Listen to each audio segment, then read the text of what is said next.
All right, continuing on with the rebuild of this old Martin. I've already got the brace that was underneath the bridge glued in, and doing a couple of dry fits with it. And I've got the this Music City bridge jack that, you know, if you set it and it's spring loaded, you put it in and it'll pop up. And I just found that it wasn't quite giving me enough pressure. So, and originally when these are built, the bracing on the back and the front is put on with what's called a Go Bar system, and it's this big platform about 2 feet high, and they put the braces on, and then they have these the wooden sticks they put in that are bent, and they apply just the right amount of pressure across the whole brace. And they put several of them. So I thought, you know, I'm going to come up with a way of doing that. So I have this thin plastic molding for around the house. And I carefully measured, you know, through trial and error, a couple of pieces to where I could just put it on top of the brace and then wedge it against the top and put 3 or 4 of them in there. And that gave me enough downward pressure. I used to have a couple of turnbuckle clamps, and I'm not sure where they are. They're a pain to use. If I'd bought this thing to try it, if I probably had like 4 of these, it would have been great. And I might order a couple more, but this worked perfectly. Now I've got the other 2 braces, and the one that's right here under the sound hole was still in place, but taking my palette knife, it went all the way under, and so it was loose. So I've taken that one out, and it also had a little crack in it, so I've got it glued up, a little split in the end, so I've got it glued up, and we'll put it in when that glue sets. So right now I'm going to put in the one that's up here at the end of the fingerboard that's on the back. Fortunately, all the top bracing on this is still good. So this will be the last couple of these 2 braces, and then this thin piece of back strap that goes between this last brace and the neck block will go in. So I'm going to put this brace in first. The first thing I have to do is there just is going to be a little bit of old glue glaze and just a little bit of just real thin of the very, very top layer. A little bit of what's called tear out that came out, just thin piece. You can still see the grain of this through it, but they're just little pieces. So what I want to do is we'll just move the camera over. I've already just lightly done a little bit of sanding cleanup on the inside here. We'll vacuum that one more time to make sure there's no dust or anything in the way on the gluing surfaces. But I've got about a 18-inch long piece of inch-thick granite countertop that's perfectly level that I've got adhesive sandpaper on. So we're going to go over and clean this up. We'll just move the camera. And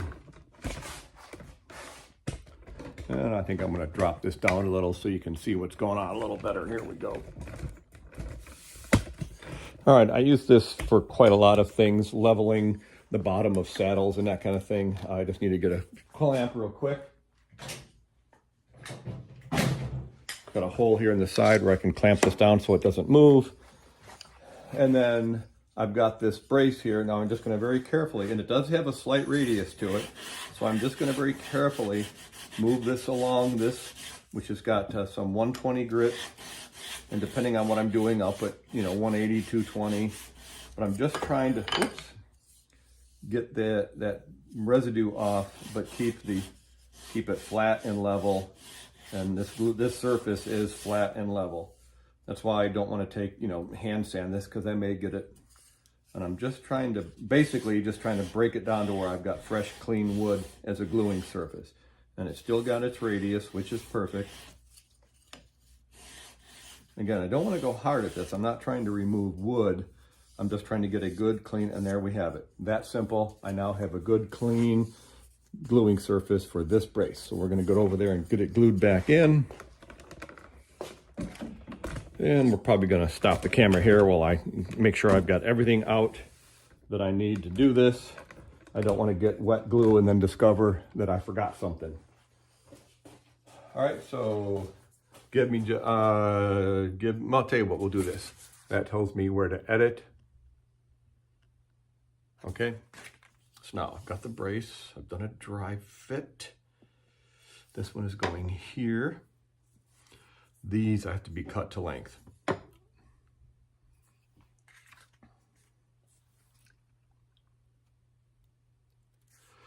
All right, so in doing the dry fit, it's the, you know, the top, the body of the guitar is thinner here than it was here. And that brace that was back there was flat, whereas this one is much taller. So these are the ones I had are not the right height. So what I've done is I put this in and did a dry fit with it. And where I marked on here with pencil, I just reached in and marked with pencil where I needed to cut it. So I'm gonna cut these 3 so that I have to glue this brace in. So we'll do that and then we'll come back. All right, and with most things that you would do, I've already done a dry fit. So this brace is going in here. You know, you gotta make sure, I had numbered these so I could see them where you won't see it when they're put back together. And I was having trouble getting it in, but that's because I was trying to put it in here where the other brace that was cracked goes. So I was like, oh, finally caught myself and realized I'm doing this wrong. So I fixed that. All right, what I've done, because this brace is much thinner and pointy, whatever, rounded on top, I cut these a little short to make them fit, and then I put a groove in the top that'll fit right on the top there and, you know, reduce any kind of denting or anything in the top of the brace. I've done a dry fit with these, they all work. And because the back is separated down to about here, it's easier to put the brace in with it separated, but then once I get it in and I'm putting that little bit of clamping pressure on the top and the back, you know, I'm gonna, like a go bar, I'm gonna clamp this up into place to hold everything in place. All right, so I've done a dry fit, everything works. I've got my glue, I'm all ready to go. We've already cleaned that up, and you have to pay attention to where I'm putting it in, not this way, but this way, because these ends are angled a little to follow the curve of the top here. So you have to pay attention to all that stuff. Right, Angus? Angus is hanging out with me in the shop today. I don't think you can see him. He's our black Labradoodle. We have a golden doodle too, but she's upstairs. Looks like she's probably asleep in the big beanbag chair we have for them. All right, let's get rid of my glue plug there. There we go. And the benefit of doing the dry fit, I've done it 2 or 3 times now to make sure everything's working, is, boy, you don't want to get glue on this and then get in there and realize that nothing fits and you've got, you know, glue on your work. So that's why I love doing dry fits multiple times, just to make sure not only does everything go together, but I've got a process down that's going to work with I won't have to get halfway into it and go, oh, these bars that I cut to act as go bars are too short or too long. I know everything works.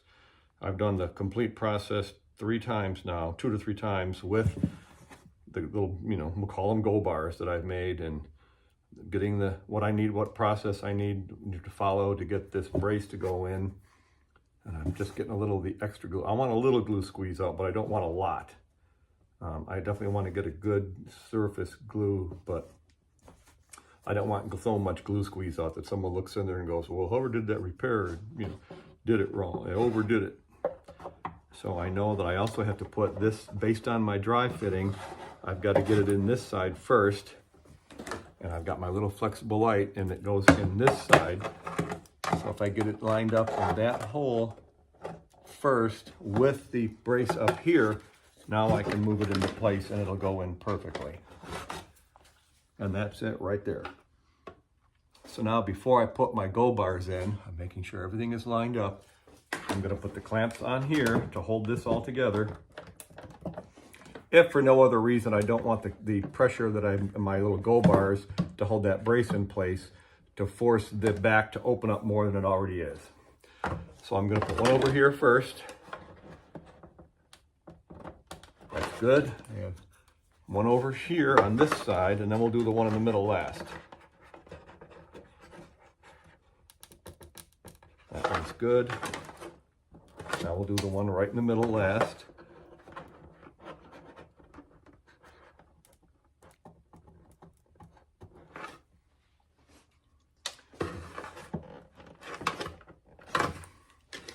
A little more clamping pressure.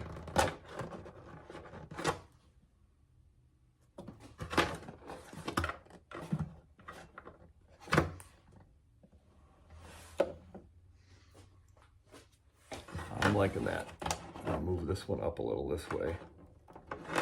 A little more towards the middle. That all looks really good. I'm pleased with how that looks. I got good little bit of glue squeeze on all the way. I am I'm happy with that. All right, we're gonna let that sit, and we'll come back when we're gonna do the same process for the middle one. So I'll come back when we're, then the same process with that one piece between this brace and the neck block. Same thing, I'm just gonna put these little go bars in there. And then, so we'll come back when we're ready to start gluing the back on and get that done, and then we'll do the bridge reset. See you in a bit. Continuing on with this old Martin rebuild restoration. I've got all the bracing in. The only small piece I have left to put in is that back strap right here between the last brace and the neck block. And then I've got a couple little pieces of the kerfing that go right back here in this corner. I'll put those in when it's all back together. What I've decided to do now, before I tackle gluing the neck block and all that separation on the back down, is I'm going to pull the bridge for the neck reset, or the bridge reset. There is, the bridge has started to separate. So I've got my silicone heating pad on there. Okay, and put this back on. And I put this weight on there, just a hunk of iron, hunk of steel, to put some weight on it to just make good contact. I've got the controller unit over here that I'll lift it up for you. It allows me to control the temperature. And then I have a thermometer in here that I'm just using to check. Right now it looks like it's up to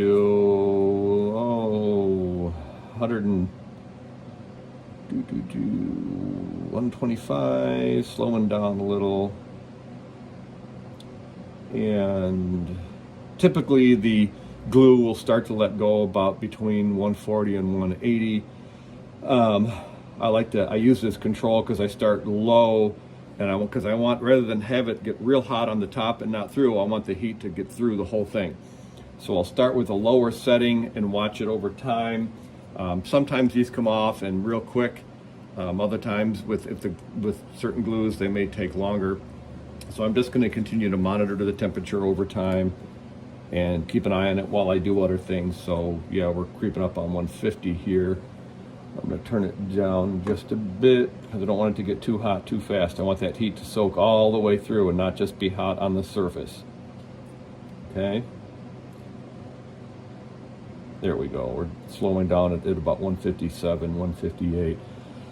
And it's just been on here for a couple minutes. So again, I don't want it to get too hot on top. I want the heat to permeate through the whole thing.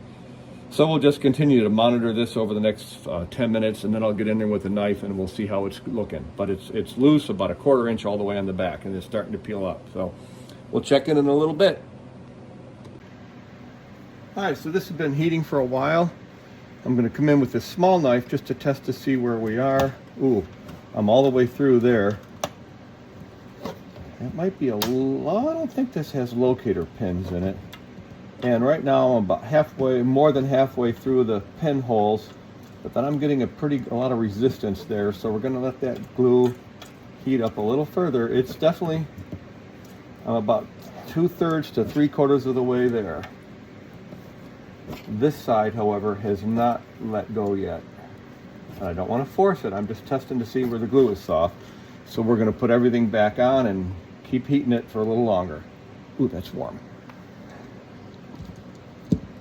Okay, we're going to concentrate more of the heat right there on the end. And I'm going to move this way a little bit to get more over that end of this side of the bridge. Because this tongue is up. So we'll keep heating it and come back and check again in a couple more minutes. All right, whoops. Coming back to this old Martin. Gave it about 10 more minutes on the heat, and as you can see now, I'm just able to push my palette knife through. It's coming out the other side there. You can just see it. So I've got this loose all the way down. And I've just got a little bit more to go. I'm going very gently. You do not want to force this, and I don't want to have the knife dig into the wood. I'm trying to just get through the glue that is there.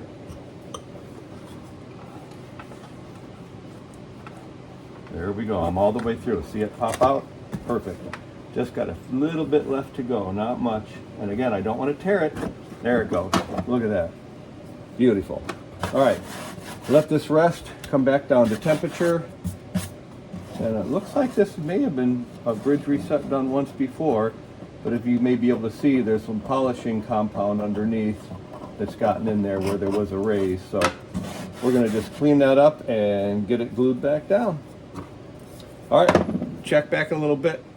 I'm gonna probably go ahead and glue the back on and then let it sit overnight, then glue this bridge back on tomorrow morning. But I'll do all that cleanup later today before I glue that up. So the last thing we're gonna do today is glue that back on and clean this all up. But I wanna let the temperature rest, let everything settle back down, and then we'll come back and take care of the rest.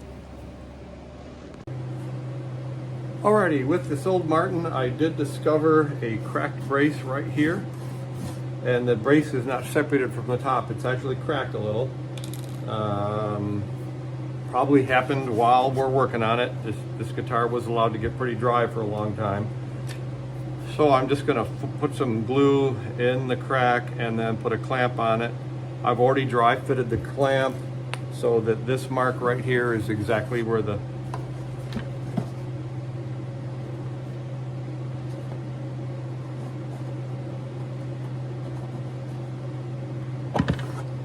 perfect clamping spot is.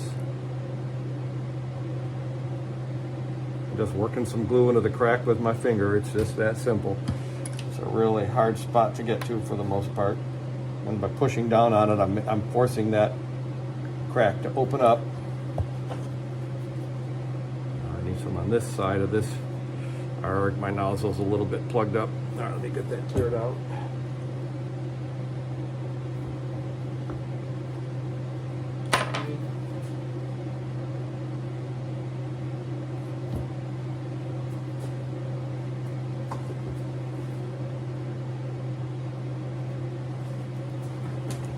This side of that brace.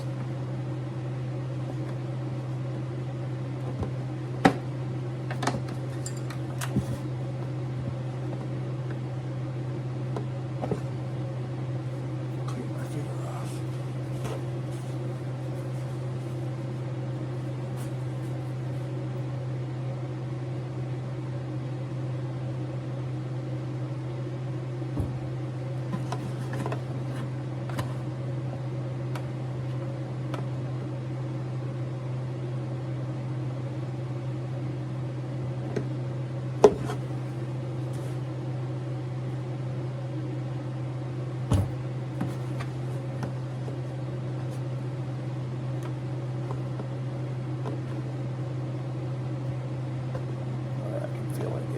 Perfect.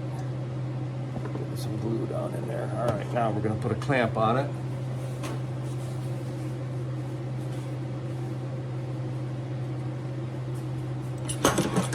And I do have a piece of Teflon on there so that the glue will not stick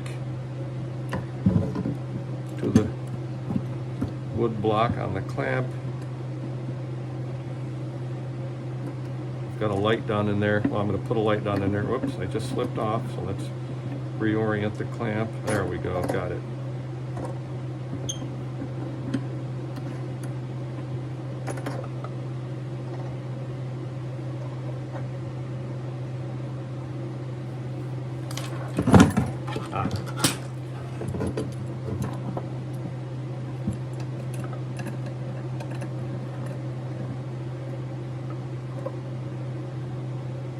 There we go.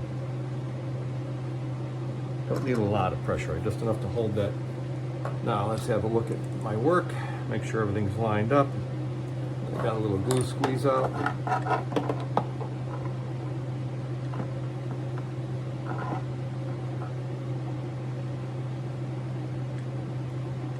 Yep, looking good all the way around. I like it, okay. Looks good. All right.